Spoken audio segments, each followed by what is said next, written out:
Shalom, halo adik-adik, teman-teman pemuda, remaja, bapak, ibu, oma, opa, seluruh jemaat serta simpatisan GKI Citraland, dan semua yang saat ini bersekutu bersama secara daring. Ibadah ini dibuat dalam masa PPKM, di mana para pelayan ibadah melakukan proses rekaman di rumah masing-masing. Saat ini kita akan bersama-sama mengikuti ibadah intergenerasi, pelayan firman Tuhan oleh Pendeta Emeritus PJ Siswanto dengan tema menyambut dan bukan disambut. Mari kita bersaat teduh sejenak.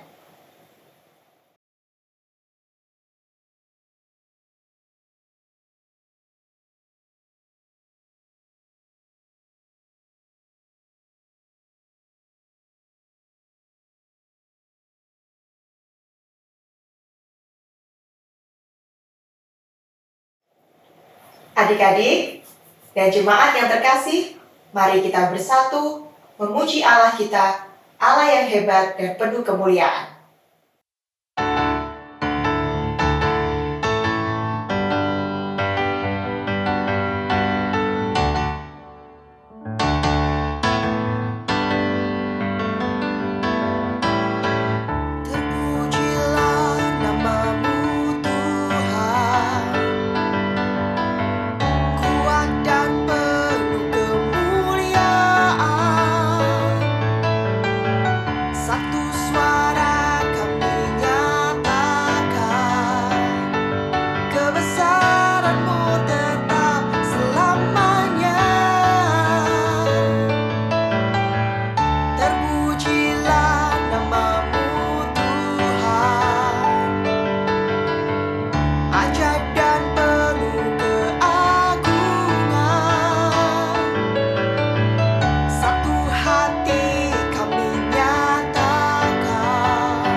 Kita datang dalam satu pengakuan bahwa ibadah ini berlangsung dalam nama Bapa, Anak, dan Roh Kudus. Amin.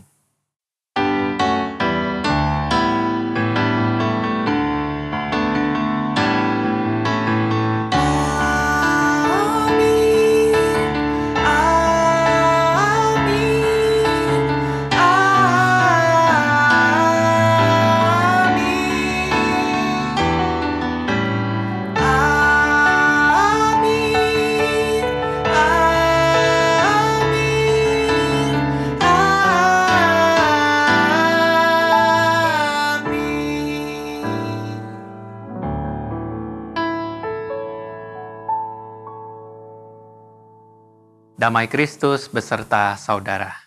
Dan besertamu juga. Jemaat yang terkasih, melalui tema dan bacaan hari ini, kita diajak untuk melakukan kasih, di mana Yesus menyadarkan para murid untuk menyambut mereka yang paling hina, kecil, dan tidak diperhitungkan, ketimbang mengejar ambisi untuk disambut dan dimuliakan.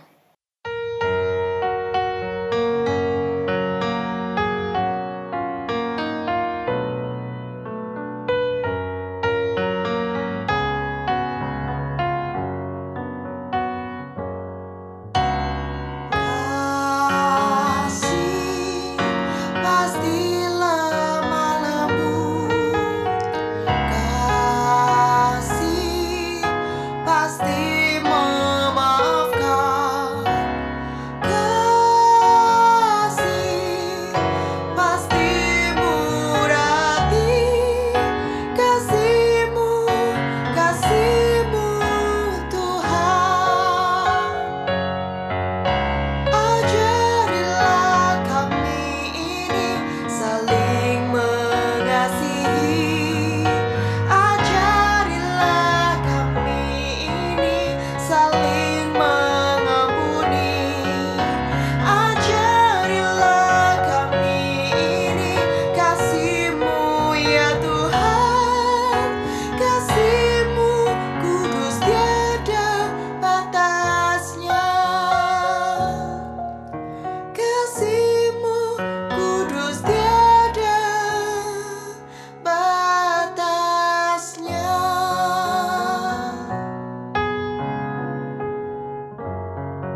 Jemaat yang terkasih, mari kita mengakui dosa di hadapan Tuhan. Jemaat diberi kesempatan untuk dapat berdoa secara pribadi. Mari berdoa.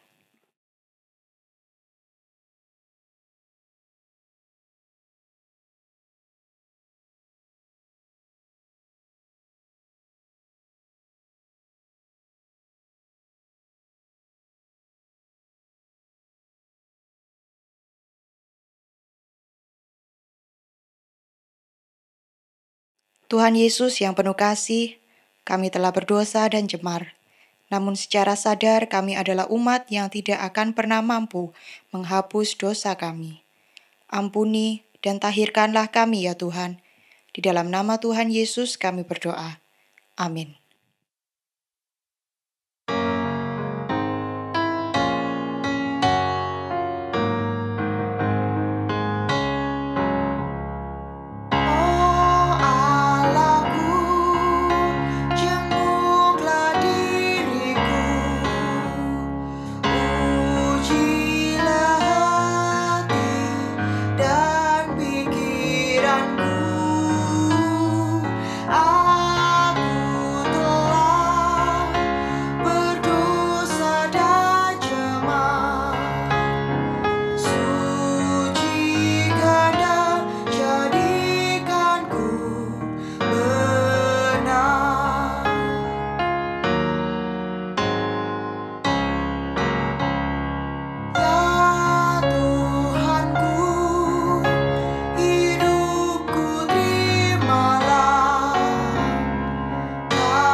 Berita anugerah diambil dari Galatia 3 ayat 26 sampai 28. Kamu semua adalah anak-anak Allah karena iman di dalam Yesus Kristus. Karena kamu semua yang dibaptis dalam Kristus telah mengenakan Kristus. Dalam hal ini, tidak ada orang Yahudi atau orang Yunani, tidak ada hamba atau orang merdeka, tidak ada laki-laki atau perempuan, karena kamu semua adalah satu di dalam Kristus Yesus. Demikianlah berita anugerah dari Allah. Syukur kepada Allah.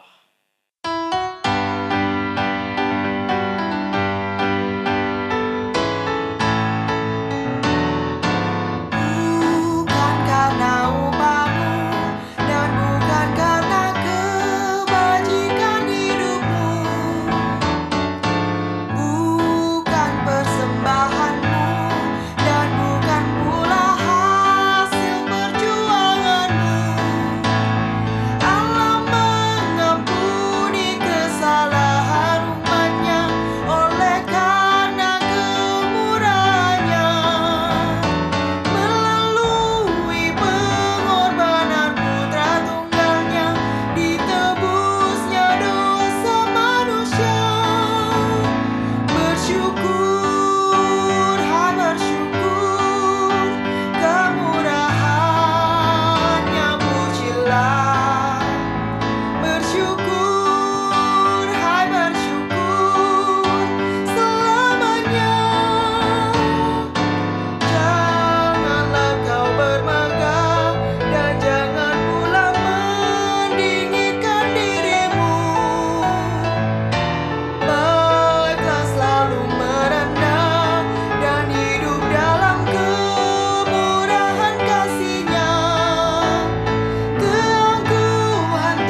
Bapak, Ibu, dan semua saudara, mari kita berdoa, mohon pimpinan Roh Kudus.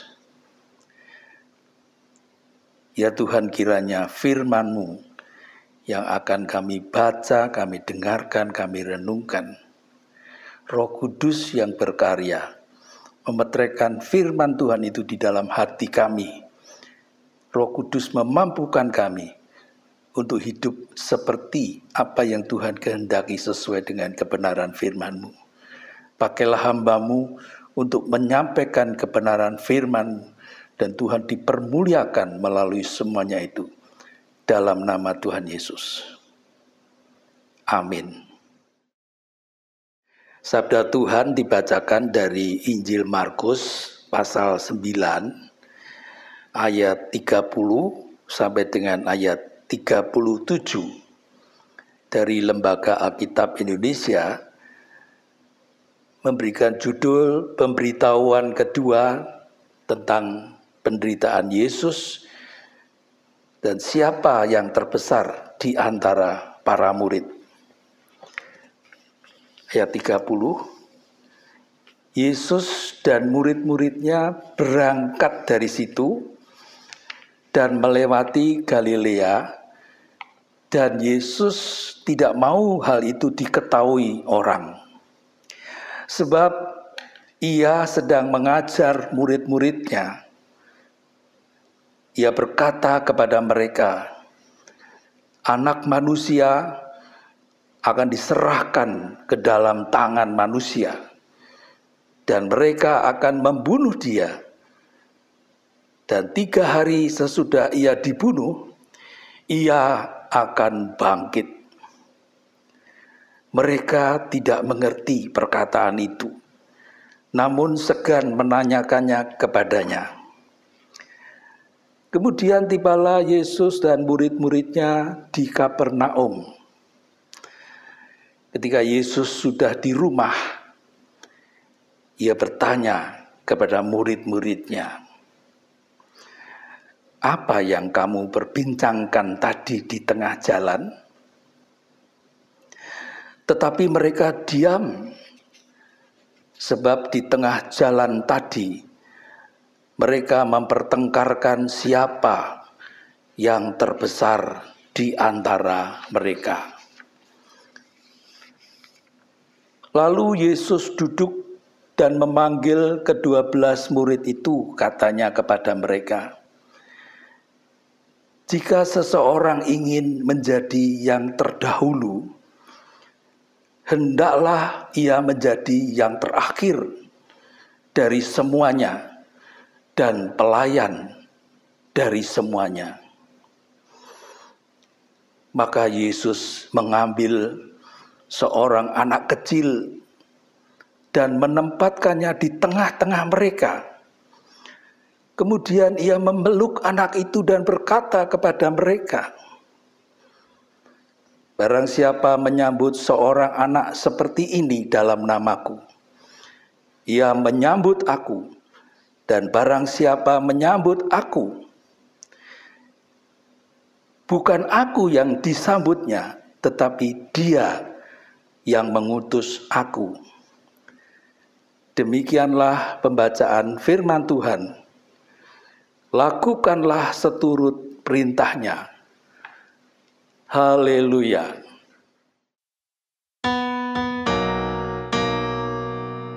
Haleluya, haleluya, haleluya.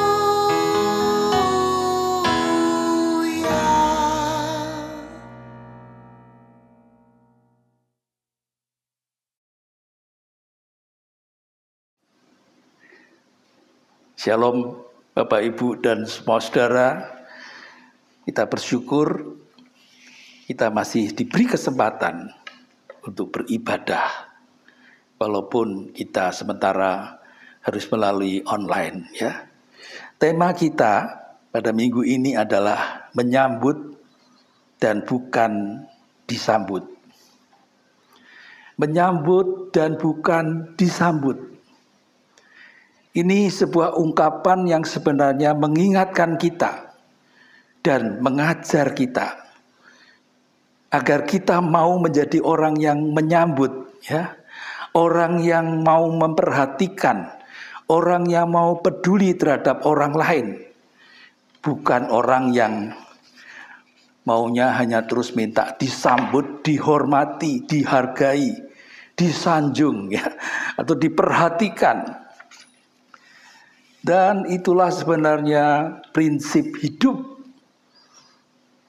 yang diajarkan juga diteladankan oleh Tuhan Yesus kepada para muridnya, yang pada waktu itu mereka para muridnya itu sedang pada saling bertengkar, ya, mempertengkarkan tentang siapakah yang terbesar di antara mereka.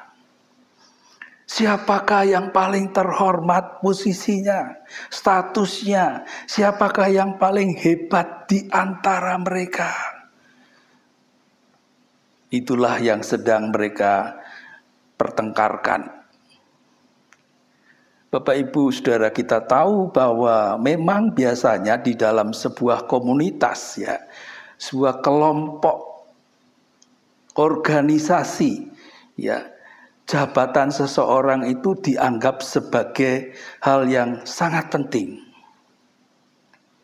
Kenapa? Karena dengan posisinya, jabatannya itu, dengan kedudukannya itu memungkinkan orang itu akan dapat memerintah, mengatur orang lain yang ada di bawahnya. Dia punya hak untuk mengatur, memerintah orang lain. Dengan posisi jabatannya itu, seseorang juga akan disambut, disanjung, ya, dihargai oleh banyak orang, terutama bawahannya. Dan itulah ambisi para murid Tuhan Yesus, ya. Karena itu Tuhan Yesus memanggil mereka, ke-12 muridnya itu, dan berkata, diberi nasihat oleh Tuhan Yesus. Tuhan Yesus katakan, jika seseorang ingin menjadi yang terdahulu, hendaklah ia menjadi yang terakhir dari semuanya dan pelayan dari semuanya. Dalam terjemahan lain dikatakan gini, orang yang mau menjadi yang nomor satu, ia harus menjadi terakhir dan harus menjadi pelayan semua orang. Dengan kata lain, Tuhan Yesus mengingatkan mereka bahwa orang yang mau menjadi yang nomor satu, yang paling terhormat,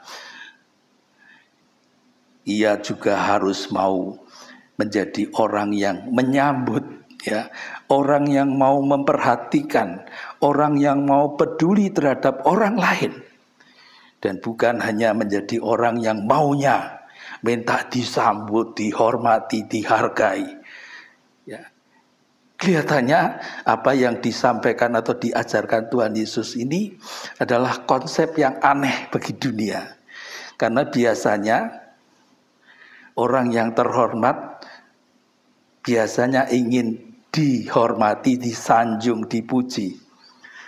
Namun Bapak Ibu Saudara, melalui ajaran yang disampaikan oleh Tuhan Yesus, yang ditulis dalam Injil Markus ini, Markus 9 ayat 30-37, ada pelajaran penting bagi kita, ya. Paling enggak saya mengangkat di sini ada 2 pelajaran penting bagi kita. Yang pertama adalah melalui ajaran atau apa yang disampaikan oleh Tuhan Yesus ini, sebenarnya kita diingatkan agar kita selalu waspada, selalu berhati-hati, mawas diri, sadar diri terhadap ambisi kita. Bapak Ibu Saudara, di dalam kamus The Webster Dictionary dicatat ambisi itu adalah keinginan yang kuat untuk memperoleh kesuksesan dalam hidup dan mencapai hal-hal besar dan baik yang diinginkannya. Ambisi itu adalah keinginan atau hasrat yang besar untuk memperoleh, mencapai sesuatu seperti pangkat, atau kedudukan. Itulah ambisi. Nah, kita perlu waspada, mawas diri akan ambisi kita. Para murid Tuhan Yesus, mereka punya ambisi besar untuk menjadi siapakah yang terbesar di antara mereka. Sehingga diceritakan dalam perjalanan menuju ke tempat pelayanan bersama Tuhan Yesus itu pun, mereka dengan diam-diam di perjalanan itu, artinya diam-diam di sini, sepertinya maunya Tuhan Yesus nggak boleh tahu gitu ya. Mereka pada saling bertengkar sendiri, mempersoalkan siapakah yang terbesar di antara mereka. Sampai ketika mereka sudah sampai di sebuah rumah di Kapernaum, dikatakan Tuhan Yesus bertanya kepada mereka, kepada para muridnya itu, apa yang kamu perbincangkan tadi di jalan? Dalam terjemahannya dikatakan, kalian tadi mempersoalkan apa sih di tengah jalan? Ya. Tetapi mereka diam. Ya. Terjemahan lain mengatakan mereka tidak menjawab. Namun di dalam Injil Lukas pasal 9 ayat 47 dikatakan, tetapi Yesus mengetahui pikiran mereka. Nah, waspadalah dengan hal yang kita lakukan dengan diam-diam ya. Mengapa? Karena walaupun secara diam-diam ya, mereka ketika bertengkar saling berebut tentang siapa yang terbesar, rupanya Tuhan Yesus tahu persis apa yang sedang mereka persoalkan atau permasalahkan itu. Dan tentu ini juga mengingatkan kepada kita bahwa kita juga bisa saja diam-diam berusaha menyembunyikan ambisi apapun di dalam hati kita. Dan orang lain pun juga mungkin juga tidak tahu. Tetapi tidak mungkin kita dapat menyembunyikan apa yang ada di dalam hati kita di hadapan Tuhan. Ya. Tuhan yang maha hadir, Tuhan yang maha tahu, ya. Omnipresent dan omniscient itu. Dia adalah Tuhan yang selalu tahu persis ambisi apa yang ada di dalam diri atau hati kita masing-masing.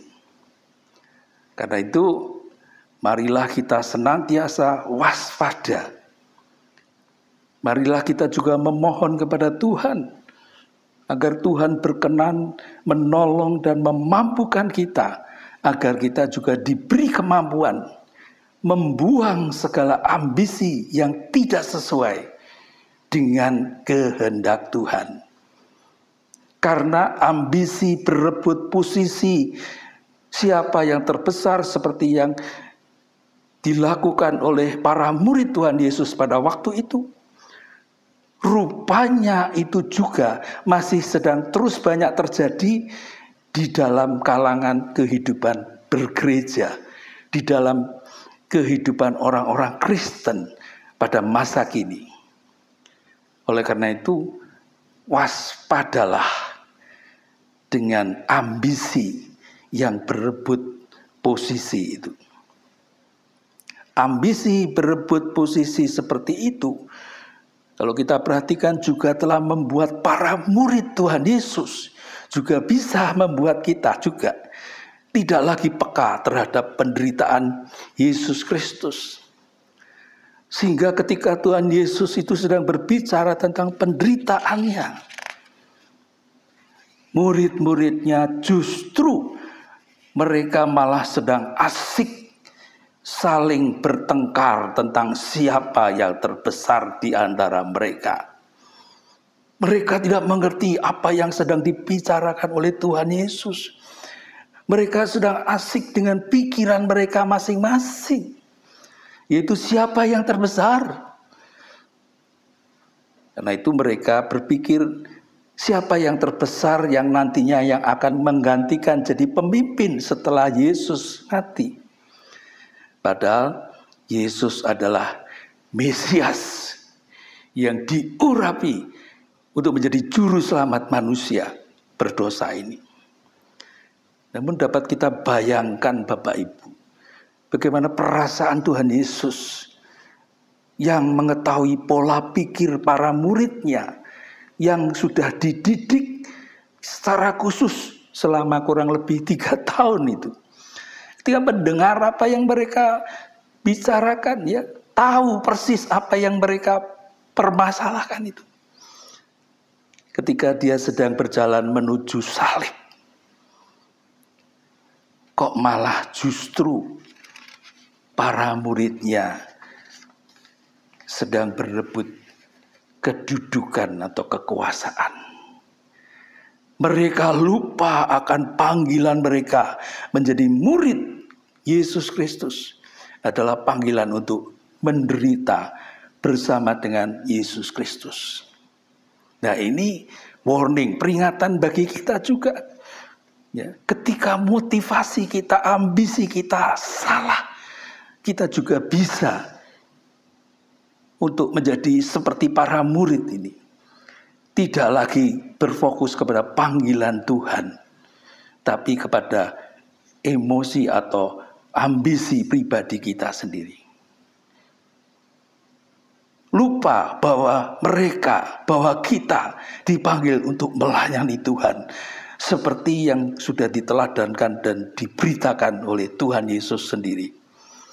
Karena itu Tuhan Yesus menegur mereka dengan berkata, jika seseorang ingin menjadi yang terdahulu, hendaklah ia menjadi yang terakhir dari semuanya dan pelayan dari semuanya.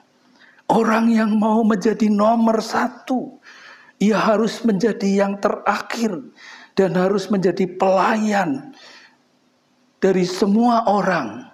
Itulah yang ditegaskan oleh Tuhan Yesus. Bapak Ibu Saudara, jelas pandangan Tuhan Yesus ini memang sangatlah berbeda dengan cara pandang dunia yang menganggap bahwa kebesaran seseorang itu sangatlah ditentukan oleh seberapa banyak orang yang melayani dan menghormati serta menyambut dirinya, menyambut diri kita. Itu kebesaran menurut dunia. Dunia memang mencari kebesaran dalam bentuk kuasa, popularitas, kekayaan, kejayaan, ya, kemewahan. Ambisi dunia bukanlah menyambut, tetapi minta disambut, minta dihargai, minta diperhatikan.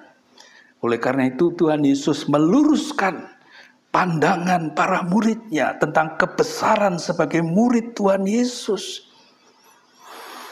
Bahwa kebesaran sejati itu bukan menempatkan diri di atas orang lain supaya kita dimuliakan. Bukan.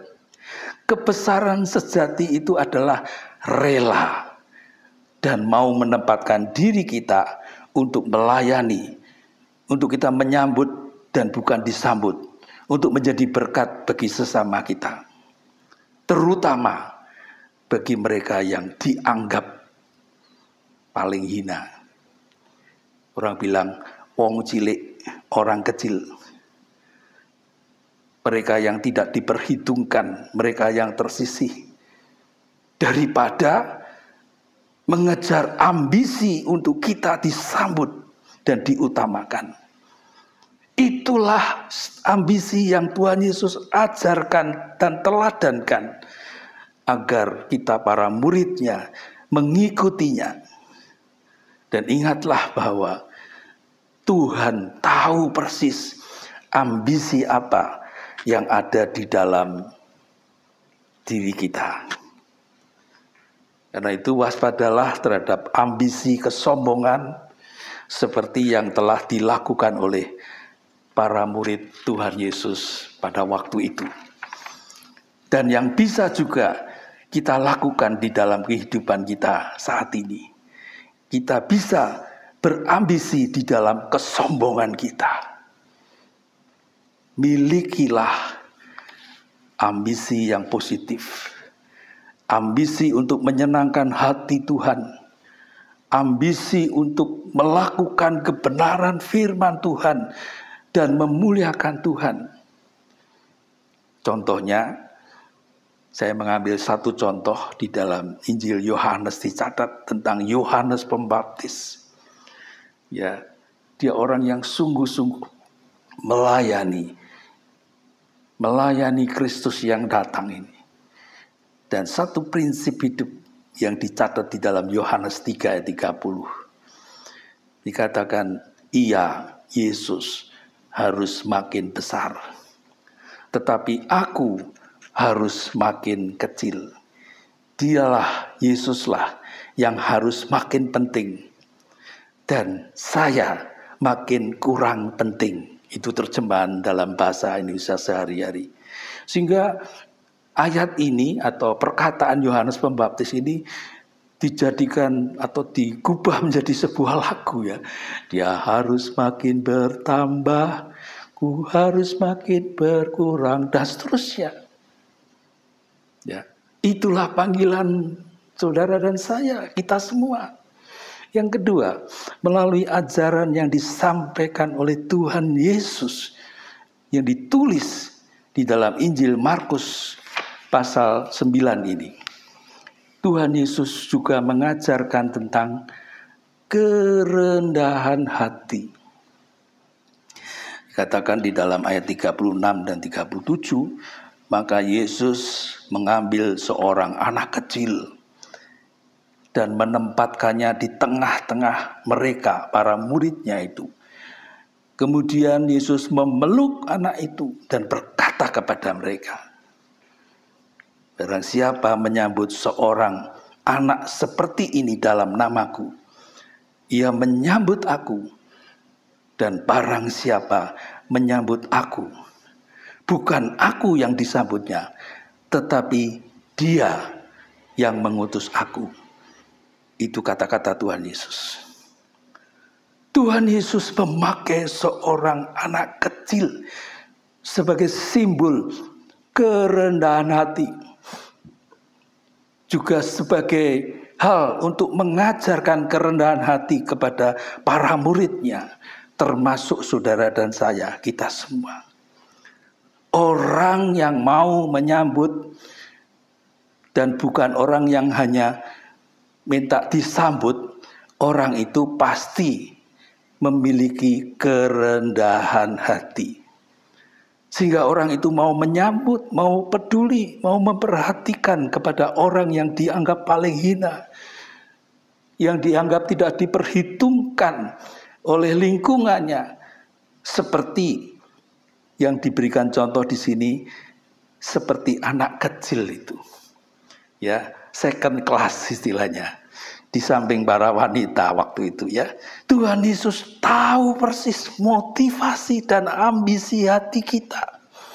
Dan jelas bahwa penilaian Tuhan Yesus tentang besar tidaknya seorang manusia berbeda sekali dengan penilaian manusia pada umumnya. Manusia biasanya menilai, beranggapan bahwa orang yang besar, hebat, orang yang berkedudukan tinggi, orang yang kaya, orang yang pandai, punya banyak kemampuan, punya banyak karunia yang hebat, punya gelar dan segala macam. Itulah yang dianggap orang besar menurut dunia. Tetapi Tuhan Yesus beranggapan orang yang besar itu adalah orang yang rendah hati. Orang yang mau melakukan pelayanan yang dianggap mungkin rendah di tempat yang rendah. Oleh karena itu, waspadalah. Mari kita berhati-hatilah dengan kehidupan dan pelayanan kita selama ini. Supaya kita juga jangan sekedar dianggap dinilai besar karena jabatan kita. karena kemampuan kita yang mungkin dianggap hebat oleh manusia, ya, dipuji-puji oleh manusia, tetapi ternyata dianggap tidak berarti apa-apa oleh Tuhan, pemilik dan penguasa hidup dan pelayanan kita ini. Nah, berdasarkan firman Tuhan tentang ajaran Tuhan Yesus ini menjadi satu kesempatan kita mengevaluasi diri kita, kehidupan dan pelayanan kita selama ini. Dan jadilah orang yang menyambut dan bukan hanya minta disambut. Kiranya Roh Kudus menolong dan memampukan kita. Amin. Mari kita mengambil waktu teduh.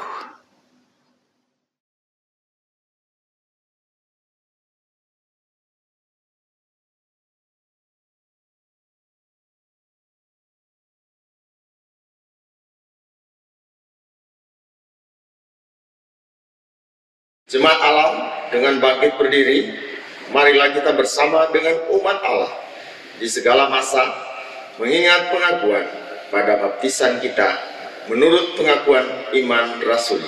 Demikian, aku percaya kepada Allah, Bapa yang Maha Kuasa, Khalik langit dan bumi, dan kepada Yesus Kristus, anaknya yang tunggal, Tuhan kita, yang dikandung dari Roh Kudus, lahir dari anak darah Maria, yang menderita sengsara di bawah pemerintahan Pontius Pilatus, disalibkan, mati, dan dikuburkan, turun ke dalam kerajaan maut. Pada hari ketiga, bangkit pula dari antara orang mati, naik ke sorga, duduk di sebelah kanan Allah, Bapa yang Maha Kuasa. Dan dari sana ia akan datang untuk menghakimi orang yang hidup dan yang mati.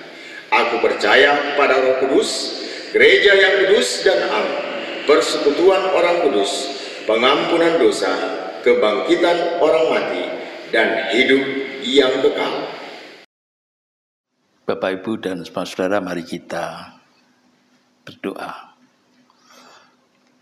Kami bersyukur untuk firman-Mu ya Tuhan, yang mengingatkan akan panggilan kami sebagai pengikut Kristus untuk menjadi orang yang menyambut dan bukan yang disambut.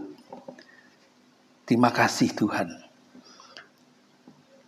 Kami saat ini mendoakan jemaat yang sedang lemah tubuh, yang sedang dirawat sakit. Tangan Tuhan yang berkuasa, yang akan menjamah mereka, menguatkan mereka, bahkan sanggup memulihkan kesehatan mereka. Terima kasih Tuhan. Mereka juga yang sudah lanjut usia, yang seringkali merasa sendiri di tengah banyak orang, merasa kesepian. Kiranya Tuhan memberikan kekuatan penghiburan, berkati orang-orang yang harus mendampingi mereka dengan kasih sayang yang daripada-Mu ya Tuhan. Kuatkan mereka tetap setia sampai akhir. Terima kasih Tuhan. Kami masih terus berdoa dalam masa pandemi ini. Perubahan di segala bidang yang tidak mudah untuk dihadapi dan dilakukan ini. Kiranya Tuhan menolong, memampukan orang-orang yang kena dampak. Banyakkan orang kena dampak akan pandemi ini. Tuhan kuatkan, Tuhan mampukan para tim medis yang harus masih tetap melayani orang-orang yang terpapar COVID-19 ini. Tuhan juga menolong mereka, memberikan kesetiaan mereka. Tuhan menolong keluarga mereka juga. Tuhan menolong masyarakat dalam menerapkan protokol kesehatan. Berdoa untuk segala upaya pemerintah untuk menghadapi masa pandemi ini dengan hikmat bijaksana daripada-Mu ya Tuhan. Bersyukur untuk vaksinasi bagi masyarakat yang masih terus berlangsung. Tuhan berkati semua upaya ini. Kami terus berdoa untuk kehadiran gereja-Mu di tengah kehidupan masyarakat ini. GKI Citraland menjadi gereja yang bersahabat dan menjadi penyalur berkat Tuhan. Terima kasih Tuhan.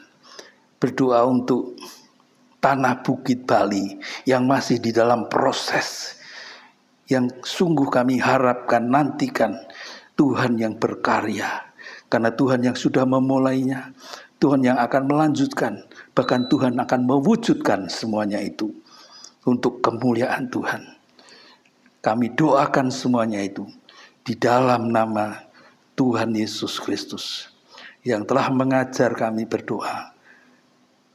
Bapa kami yang ada di surga, dikuduskanlah nama-Mu, datanglah kerajaan-Mu, jadilah kehendak-Mu di bumi seperti di surga.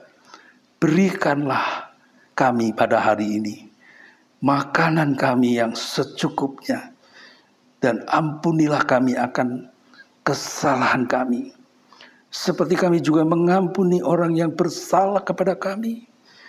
Janganlah membawa kami ke dalam pencobaan, tetapi lepaskanlah kami daripada yang jahat. Karena Engkaulah yang empunya kerajaan dan kuasa dan kemuliaan sampai selama-lamanya. Amin. Tiba saatnya bagi kita untuk memberikan persembahan sebagai wujud syukur kita atas pemeliharaan Tuhan. Persembahan dapat ditransfer ke rekening GKI Citraland atau melalui QR Code. Mari memberi dengan sukacita sambil mengingat sabdanya dalam Mazmur 54 ayat ke-2, 5, dan 12. Betapa disenangi tempat kediaman-Mu ya Tuhan semesta alam. Berbahagialah orang-orang yang diam di rumah-Mu, yang terus-menerus memuji-muji Engkau. Sebab Tuhan Allah adalah matahari dan perisai, kasih dan kemuliaan Ia berikan. Ia tidak menahan kebaikan dari orang yang hidup tidak bercela.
Mari kita berdoa. Tuhan, inilah persembahan dari umat yang telah Engkau selamatkan.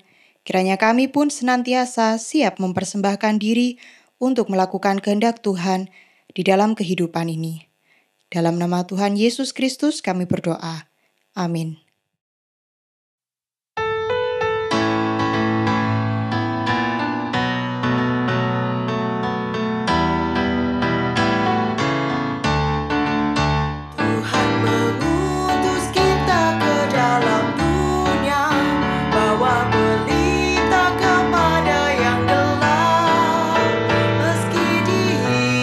Serta dilanda duka, harus melayani